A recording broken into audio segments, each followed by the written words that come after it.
And just I remember the 1J car. Yeah. I do remember the car. The yellow car that everybody was talking about, Yep. and he put on a show. Yeah, he did. Because if I remember right, in the heat race that he won, he was leading, battling for position with another driver.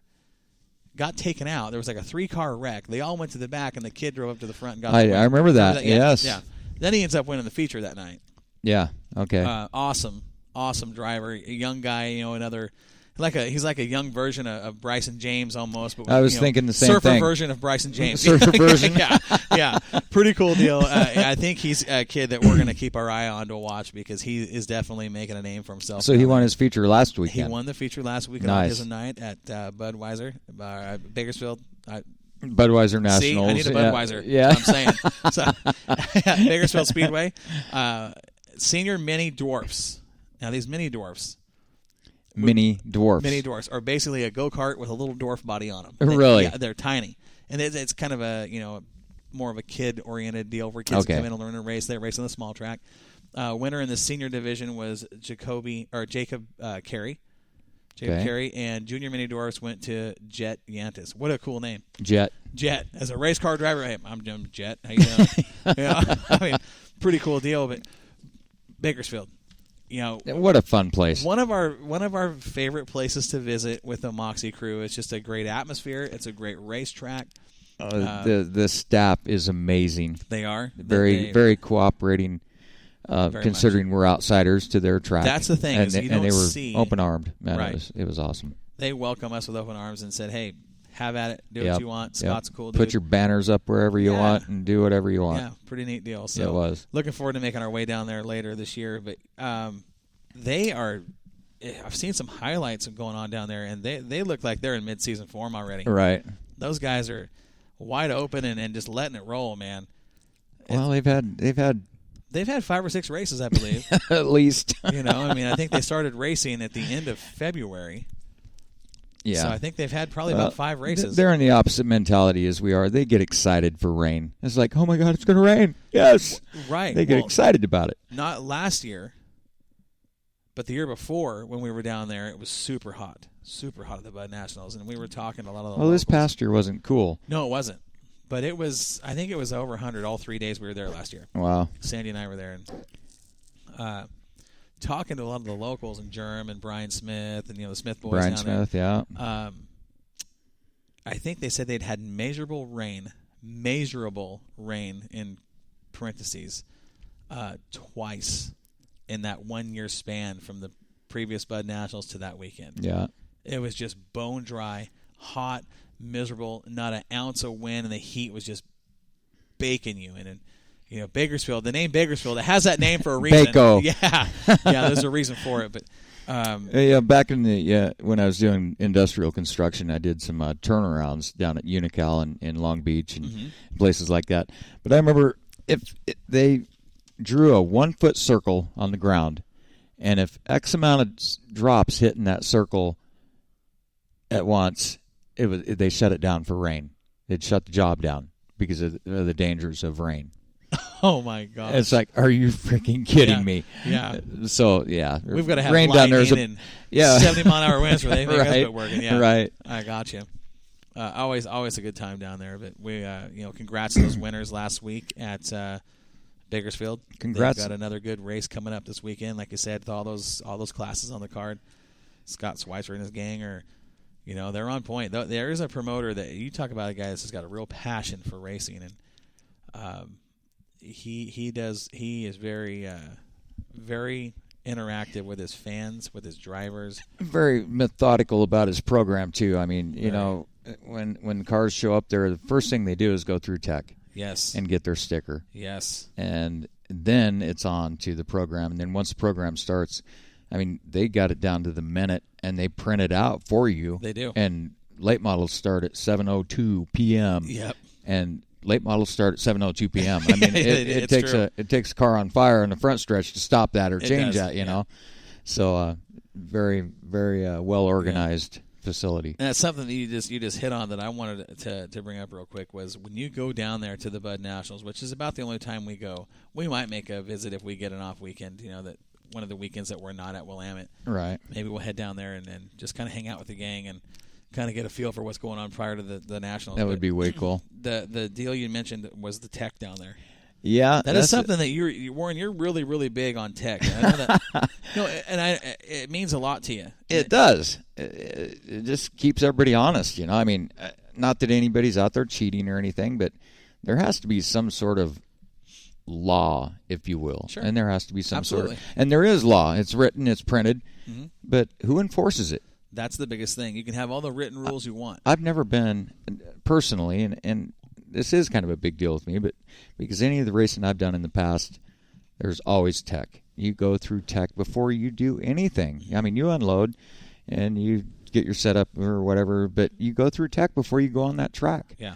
You might go out and mud in at Willamette, I guess maybe before tech or something, but you're gonna go through tech before you race, and the biggest part of that is safety checks. Yeah, you're right. And I've never. I'm just not used to not seeing tech. Yeah. And it just seems awkward to me.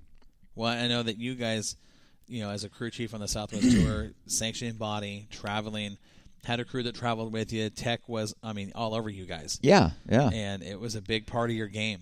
Yep, a very big part. You get that little sticker on your car, that's and right. then you're allowed on the track. It's a very important sticker. If you don't have that sticker, you don't go on the track.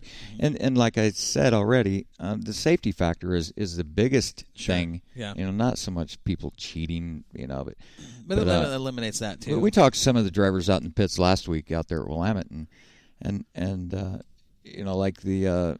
We won't say any names. I'm not going to say any names. But I'm just, for example. On the late models, the changes with the spoilers and the and the motors and whatnot, and I mean, who's to say what motor you got in there and how much spoiler you can run? I mean, you and I, we know. Well, right. And most everybody out there knows, but who's enforcing that? It just bothers me that there's not a tech guy. I think there should be. I think I agree with you. I think that not a tech guy, but tech guys, a crew. Yeah. Because you're going to be more a tech efficient. Station. Yeah. Yep. When you can put 4 or 5 guys on one car, your tech goes that much faster. Yep. You got this guy measures this on the car, and he goes there and this guy does that, and boom, you're done. Yeah, and it's not that critical. Again, safety. Yeah. Is the biggest thing. Well, and you and I, and this is, we're not trying to stir the pot. Not at all. Not at all. We're just talking about what we heard. Personal opinions. Well, and we did hear from a couple different drivers on these rule packages, and this is the feedback that we got. Some of it was good. Some of it was kind of like, well, I'm not for it, and this is why. And, a lot of people were saying, well, I think most of the comments we heard were directed at the 525 engine. Yeah, they were. Yeah. And like you said, who's to say, okay, it's a 525. But who's to say that, has anybody looked? Did they, who did that motor? Is it a true, is it what it's supposed to be? Yeah. Or is that just a open motor disguised as a 555? Yeah. Or 525? There is that possibility. And I'm not saying anybody's doing that. I would never do that. But it is a valid who's to say they're not? Well, and it's a valid concern. I don't think anybody at Willamette would do that. But then again, there's always that. We've seen some guys do some crazy things. Yeah. And in our conversation earlier, you were talking about flannel shirts and right. And that is something we're going to talk about here in the closing segments of the show and with our. I guess we got a ways to go. I was kind of rushing like we were getting down to the end. We got plenty of time. First 2 hours went by fast. Yeah, they did. Man, oh man. But tech, like you said, is very necessary. I think so. And again, that's my personal opinion. But and especially with when you change or add or take away rules, you can't just expect everybody to show up and say, "All right, I'm playing by the rules." And that's the way it is right now. It's my word. I'm good to go. Well, who's not going to go out there and say I'm good to go, or go out there and say I'm not good to go? Yeah. Oh, yeah. No, I get it.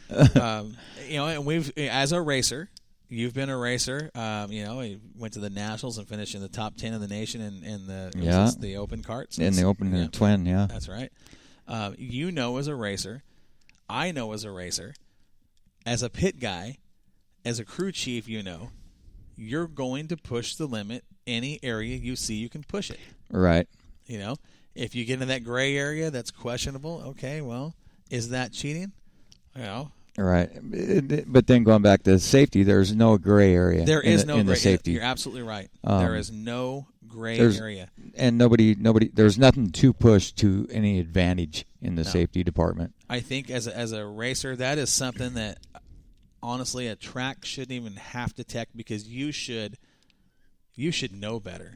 You should know if my helmet's not to Snell, if it's not, you know. If it's outdated. Get a new helmet. If your gloves are old and worn and covered in grease and you've been working on for your own protection, get some new gloves. Right. You know, I mean, be safe. Get a fire suit that actually would work. Put your car together right. Yeah. You know, there's so many ways to do this wrong. The right ways, you know, are there's only so many right ways to do it. And there's a whole lot less right ways. Right. Than there is, you know, there's more wrong ways. And we see a lot of guys. Do some crazy things. Yeah. I remember back in the day, Claire Arnold banning a guy because he found out his roll cage, and this is a racer's mentality, I'm going to save weight. Yeah. Do you remember this when you were out there? It was years ago when Claire banned the driver that made his roll cage from a swing. You remember the little swing sets in the backyard? Oh, no way. Yes. I don't remember that. I must have been up in Portland area. Claire then. was ready to kill somebody. I bet. He about come undone when he realized that I mean, just this thin wall, aluminum. Now, you know what? I honestly don't remember. Did Claire run any kind of tech? Claire, yeah, there was some tech. There was some tech. But see, Claire's rules were so open. It was so easy to tech the cars. Well, that was back in the day. Right. We're talking back in the late 60s. When you can put all the classes, well, even up into the 90s, you could put all the classes on one sheet of paper. Yeah, right. Now, you can't do that anymore. And I know why. I think it's, you know, you've got to, if you're going to run one track, it's great. You know, open your rules up, let guys do, you know, some crazy things like Claire did for so many years. Mm-hmm. If you're going to have guys that are traveling from track to track, or they want to go run a national event, or go run, you know, back east like the Duties do and Maya does, and you can't show up at one of those races with a wedge nose and no top, sideboards, and right, you know, right. Weigh 2,000 pounds, everybody else weighs 2,300. I mean, and the way they did it down there at Bakersfield is what made me think about this. They're strict. Is when you pull up and fill out your driver information sheet, and you pay for your pit pass and your car and blah blah and your crew and et cetera, et cetera. They tech your car right there. When you come into the track, you bring your car up, you sign yourself in, and while you're signing in over there, you got a tech crew over here going through your car with the crew guy that's taking deck lids off or whatever to look at whatever. They're measuring stuff all over. And they're checking stuff. I believe they had. There was 4 or 5 guys in total. In I believe there was. Yeah. And even it. Actually, the regional director there. Yeah.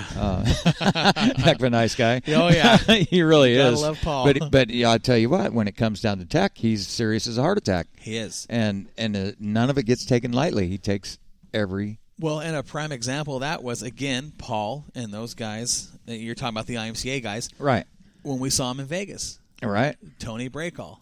Yeah. He had that one little piece, I mean, that would absolutely does nothing for a performance advantage at all. And they were like, change it. Yep, because that's the way the rules call. That's the way the rule is, and everybody else is going to run it. You're going to run the same way. So Tony had to pull his car back in. It was some stuff on the nose. It was just a 45-degree angle on a piece of sheet metal. Right. Yeah, it was cut at a 90 thereabouts, and they wanted 45 it off. It couldn't extend past a certain point. And they were so adamant to go back and change it. Yeah, you're not going to race until you fix it. And they meant it. And they did. And where was simple fix? We spent some time up there in the tech line. Yeah, we did. And we watched a lot of cars come back. Yep. You know, and they had a sheet of paper, and they said, okay, here it is, go fix it. And they'd come back, and I think that's where I met Mark Woggy. That was. We were hanging out with Mark, having a good time. Yeah. And, you know, it was one of those deals where I really don't think we saw a car come through more than once. Yeah, a couple of them. I didn't, maybe, but you guys were there a little longer than I was. Yeah, there was a few of them that ended up coming back. But they were minor fixes and probably guys that like Gray that typically run Lebanon and here he is getting out and spreading his wings, if you will. Sure. And Tony, one little, Tony. Minor Tony. stuff. Right, very minor. And it's not like they built it and say, "Oh, we're going to do this to get an advantage. We're cheating." Right, you know, right. I mean,